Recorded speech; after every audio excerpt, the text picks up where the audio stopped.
श्री काशीनाथ दाते।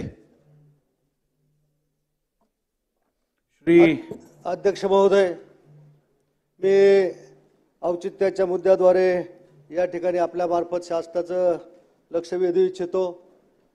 महाराष्ट्रामध्ये दिव्यांगांची आंदोलन कालही नागपूरमध्ये दिव्यांगांचं आंदोलन त्यांच्या मागण्यांसाठी या ठिकाणी झालं आणि महाराष्ट्राच्या इतर जिल्ह्यांमध्ये देखील दिव्यांगांचे आंदोलन फार मोठ्या प्रमाणावर होत आहेत।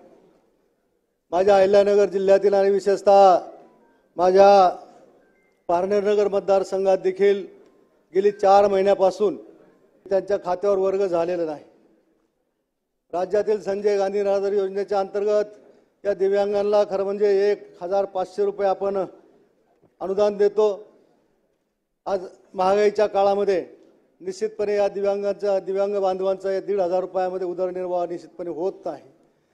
त्यांना इतर काम किंवा मजुरी काम करता येत नाही आणि म्हणून फक्त अनुदानावर त्या ठिकाणी त्यांचा उदरनिर्वाह चालतो आणि म्हणून सातत्याने त्यांच्या अनुदानामध्ये वाढ व्हावी अशा या दिव्यांगाची मागणी गेली अनेक वर्षापासून त्या ठिकाणी आहे। आपल्या शेजारच्या राज्यामध्ये आंध्र प्रदेशमध्ये या ठिकाणी दिव्यांगांना 3000 रुपये अनुदान दिलं जात आहे आणि आता नव्यानं पुन्हा त्याच्यामध्ये 3000ची भर टाकून त्या ठिकाणी 6000 रुपये अनुदान दिलं जाणार आहे अशी माझी माहिती आहे। आणि म्हणून आपल्या देखील मी शासनाला आपल्या मार्फत विनंती करतो की दिव्यांगांच्या अनुदानामध्ये अजूनही आपल्या या 1500च्या ऐवजी 1500ची वाढ करून आणखी 3000 हे त्यांच्या मानधनामध्ये वाढ करणं गरजेचं आहे। त्यांना ते 3000 रुपयांना अनुदान मिळावं अशी त्या दिव्यांगांची मागणी आहे।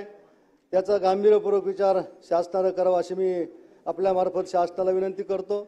त्याचप्रमाणे दिव्यांगाच्या अनुदानाबरोबरच संजय गांधी निराधार योजनेच्या अंतर्गत ज्या काय असतील मग श्रावणबाळ योजना असेल, विधवा परित्यक्तांचं अनुदान असेल, गेली 4 महिन्यापासून या हे सगळं अनुदान आज रखडलेलं आहे। कुठल्याही लाभार्थ्याला या अनुदानाचा लाभ मिळाला नाही आणि सातत्यानं हे लाभार्थी हे आमच्याकडे चक्रा मारतायत, आम्हाला अनुदान मिळालं पाहिजे अशा पद्धतीची मागणी करतायत।